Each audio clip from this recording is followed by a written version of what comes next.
जबलपुर में आज regional investor conclave मुख्यमंत्री मोहन यादव करेंगे कॉन्क्लेव का शुभारंभ। निवेशक कारोबार बढ़ाने के लिए पेश करेंगे प्रस्ताव। देश विदेश के 3,500 इन्वेस्टर्स ले रहे हैं हिस्सा। 4,000 करोड़ से अधिक के MOU साइन होने की उम्मीद जताई जा रही है। तो बड़ी जानकारी से आप सभी को रूबरू करा रहे हैं, जहां आपको बताते चलें कि आज जबलपुर में रीजनल इंडस्ट्री 2024 के कॉन्क्लेव की शुरुआत होगी। शुभारंभ किया जाएगा सीएम डॉक्टर मोहन यादव द्वारा। निवेशक कारोबार बढ़ाने के लिए पेश करेंगे प्रस्ताव। देश विदेश के 3,500 इन्वेस्टर्स इसमें हिस्सा ले रहे हैं। 4,000 करोड़ से अधिक के MOU साइन होने की उम्मीद जताई जा रही है। बताते चले कि 4,000 करोड़ से अधिक के MOU साइन होने की उम्मीद है। मध्य प्रदेश के जबलपुर में पहली बार ऐसा आयोजन देखने को मिल रहा है। देश विदेश के 3,500 इन्वेस्टर्स इसमें हिस्सा ले रहे हैं। Britain, Taiwan, Malaysia, Fiji, Costa Rica के भी निवेशक यहां पर शामिल होने के लिए पहुंचेंगे। जापान और इंडोनेशिया की कंपनियां भी कॉन्क्लेव में शामिल होंगी।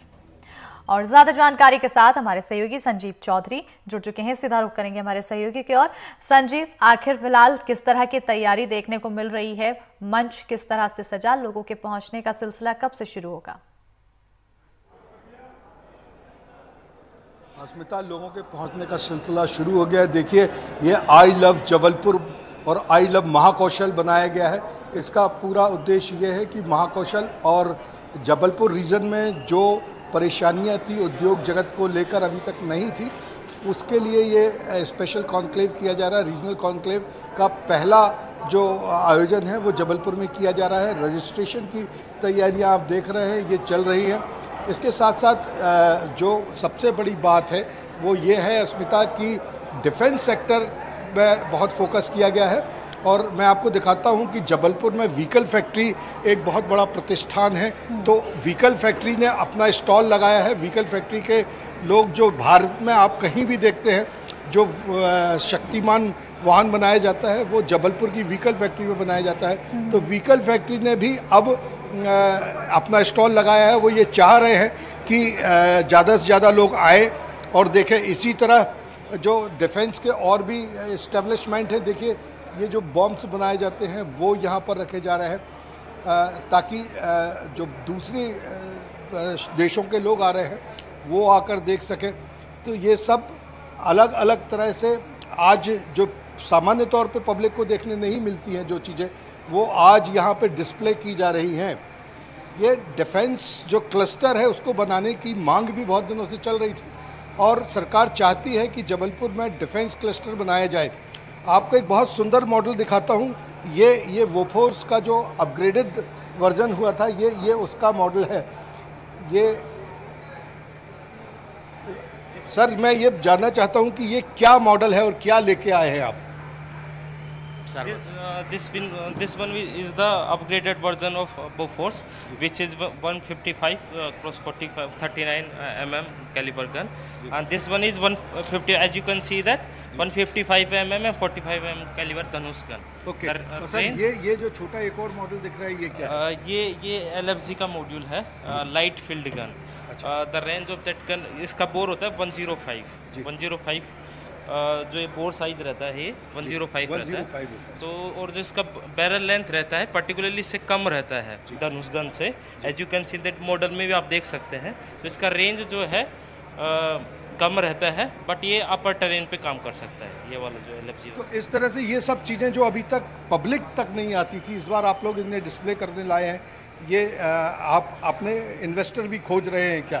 बायर्स भी खोज रहे हैं? जी, एक्चुअली हमारे बायर्स तो आर्मी, नेवी, एयरफोर्स वगैरह हैं, बट जैसे कि हमको बहुत से कंपोनेंट में, जैसे छोटे कंपोनेंट्स आप देख सकते हैं, इनमें क्या है कि हमारे पास उतना फैसिलिटी नहीं है जितना मतलब कि हमको सप्लाई कर सकें। इतना नंबर 114 गन जो हमको सप्लाई करना है, तो हमको दूसरे जो सप्लायर्स हैं उनसे हमको थोड़ा बहुत सपोर्ट मिल जाए। उसके लिए जो कंपोनेंट हमने डिस्प्ले किए हैं, जो छोटे जो फॉर्म वाले हैं, ताकि वो बना सके, ये सब कर सके। देखिए, ये एक बहुत अच्छी पहल है व्हीकल फैक्ट्री की और ऑर्डिनेंस फैक्ट्री खमरिया की, कि उन्होंने वो कंपोनेंट यहाँ पे डिस्प्ले किए हैं जो कंपोनेंट की आवश्यकता इस गन को बनाने के लिए बहुत ज़्यादा होती है, लेकिन सरकार अभी पूरी क्षमता से बना नहीं पा रही है। इसलिए सरकार ये चाहती है कि ये जो कंपोनेंट्स यहाँ दिखाए गए हैं, वीरेंद्र से मैं बोलूँगा ये कंपोनेंट्स दिखाए, ये कंपोनेंट यहाँ के इन्वेस्टर और उद्योगपति यहाँ पर देखें और इन कंपोनेंट को बनाएं, ताकि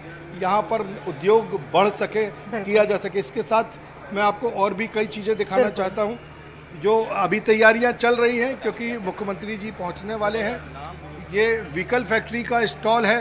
सर, आपने ये स्टॉल लगाया है, इसमें क्या चीज़ें डिस्प्ले कर रहे हैं? सर, ये सर हमारे डिस्प्ले कर देंगे सर से, वो पारा सर है उनसे।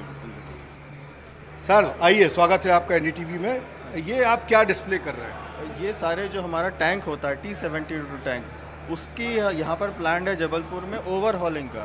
तो जो ओवरहॉलिंग होनी है उसमें ये सारे आइटम की हमें आवश्यकता पड़ने वाली है। तो हम चाहते हैं कि जबलपुर के या आसपास के MP के वेंडर्स इस रीजन के इन आइटमों को डेवलप करें। ये सारे इनका जो वेंडर बेस है बहुत सारा साउथ में है, तो अगर ओवरहॉलिंग यहाँ होती तो हम चाहते हैं कि ये सारी चीज़ें जो हैं यहाँ आसपास अगर डेवलप होगा वेंडर बेस, तो ज़्यादा आसानी होगी हमें उनको सोर्स करने में, और इसकी बहुत ज़्यादा रिक्वायरमेंट आगे फ्यूचर में आने वाली है। तो हम चाहते हैं ये सारी चीज़ें यहाँ डेवलप हों। ये सारे टैंक के पार्ट्स हैं और उसमें से ज़्यादातर रशियन डिज़ाइन है।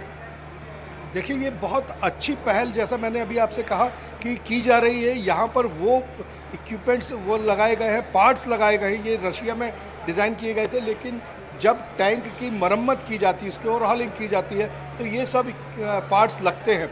और सेना के पास इतने संसाधन नहीं है कि ये सारे पार्ट्स बड़ी मात्रा में बनाए जा सके, इसलिए इन्वेस्टर्स को मनाया जा रहा है, बुलाया जा रहा है और दिखाया जा रहा है कि वो ये पार्ट्स बनाएंगे। तो इनके लिए सीधे खरीदने के लिए व्हीकल फैक्ट्री जबलपुर जो है वो तैयार है कि आप ये पार्ट्स बनाइए और सीधे आपसे, अगर ये क्वालिटी के होंगे तो ये आपसे सीधे व्हीकल फैक्ट्री जबलपुर ले लेगी। तो ये जो डिफेंस क्लस्टर के लिए जो लोग भी इंटरेस्टेड हैं, उनके लिए एक बहुत बड़ी पहल है ऑर्डिनेंस फैक्ट्रीज की। सर, और क्या चाहते हैं आप? देखिए, हमारा यहाँ पर जो वेंडर बेस है, हम उसमें और डाइवर्सिफिकेशन, जैसे अभी तक जो चीज़ें हम बना रहे थे, उसके अलावा अगर हम टैंक ओवरहॉलिंग स्टार्ट करते हैं तो हमें अलग टाइप के कंपोनेंट्स जिसकी क्वालिटी रिक्वायरमेंट बहुत ज़्यादा है, वो उसका वेंडर बेस हम चाहते हैं MP में डेवलप हो या इस रीजन में डेवलप हो, क्योंकि इसकी भारी मांग है आर्मी के पास और ये जल्दी ही हमारे यहाँ पर शुरू होने वाला है। तो वो आइटम हमने ज़्यादातर दिखाए हैं, और जो पुराने हमारा वेंडर्स है, वो जो रेगुलर चीज़ें हमारे ट्रक्स बनते हैं उसके सप्लाई करते हैं, अगर वो भी इन पार्ट की तरफ वो हों, अगर वो इंटरेस्ट दिखाते हैं, तो हमारे लिए बहुत आसानी होने वाली है। सर, आप लोग अब तो चूँकि सेक्टर को खोल दिया गया है, तो अब तो आप निर्यात भी करने के लिए हो सकते हैं। आज कुछ विदेशी बायर्स भी आ रहे हैं, इन्वेस्टर्स भी आ रहे हैं, तो उनको अट्रैक्ट करने के लिए ऑर्डिनेंस फैक्ट्री ने कुछ किया है क्या? बिल्कुल, हमारे यहाँ पर जो डेवलपमेंट हो रहा है, अभी हम थोड़ी देर में आपको दिखाएंगे कि हमने बहुत सी नए व्हीकल्स जो सेना की रिक्वायरमेंट है उसका डेवलपमेंट का काम भी चालू हुआ है, और उसके लिए मतलब हम एक्सपोर्ट मार्केट ढूंढ रहे हैं। ये क्या आपने ये क्या लगाया है सर? मैं आपको बताऊंगा, जो हमारी गाड़ी खड़ी हुई है अभी मैं वो भी दिखाऊंगा। उसके अंदर ये कॉम्पोजिट आर्मर है। ये जो है, इस पे जो गोली है वो असर नहीं करती और ये बहुत हल्का रहता है, तो इससे गाड़ी का वज़न भी कम रहता है और ये बुलेट प्रूफ प्रॉपर्टी देता है। वैसे ये बुलेट प्रूफ ग्लास है।